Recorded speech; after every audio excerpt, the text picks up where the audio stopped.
परम पूज्य राधा गोविंद महाराज इस बात को समझाते हैं बहुत अच्छी तरह से। वो कहते हैं कि देखिए, इंद्रियों का स्वभाव ही है थकना। आप जप कर रहे हैं, भगवान की सेवा कर रहे हैं, तो स्वाभाविक सी बात है कि इंद्रियां थकेंगी। But it's a power workout.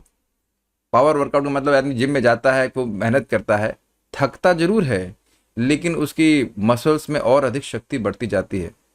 इसी बात को प्रभुपाद जी समझाते हैं, you don't know how much power you are transferring when you chant Hare Krishna and hear Hare Krishna. जब भगवान का नाम बोलते हैं और भगवान का नाम सुनते हैं, तो हम नहीं समझ पा रहे हैं कि कितना पावर ट्रांसफर हो रहा है। तो हम क्या समझते हैं जगत में? हम तो कुछ भी समझते नहीं है। हमें तो ये भी हमें पता नहीं रहता है कि हमारा लीवर है कि नहीं, या हमारा ब्रेन है भी कि नहीं। कभी हम सब सुन के मान रहे हैं ना कि ब्रेन है, लीवर है। उसी तरह से भगवान के नाम बोलना बहुत जरूरी है।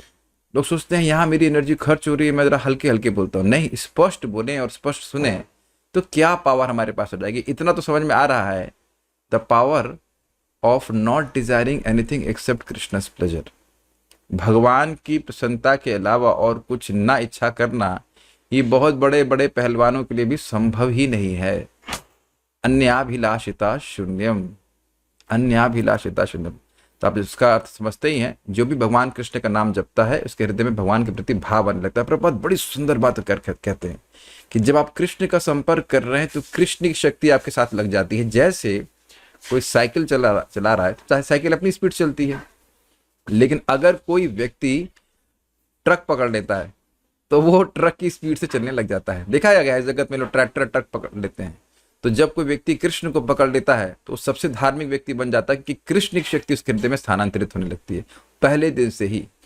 वो हो सकता है कि शुरुआत में अनुभव ना होता हो, लेकिन आप अपने जीवन में कुछ सालों के बाद इतना जबरदस्त परिवर्तन देखेंगे कि कन्विंस हो जाएंगे कि हाँ ऐसा ही है। और परिवर्तन का क्या प्रमाण है कि इस समय आप सुबह उठ करके हरि नाम जप कर रहे हैं। और अच्छी बात यह भी कि इंद्रियां अगर भगवान की सेवा में थक जाएंगी तो स्वाभाविक सी बात है, अन्य व्यर्थ के कार्य को करने के लिए समय नहीं बचेगा, एनर्जी नहीं बचेगी, है कि नहीं। तो थकाइए, जितना हो सके थकाइए अपनी इंद्रियों को भगवान की सेवा में, specially chanting of Hare Krishna.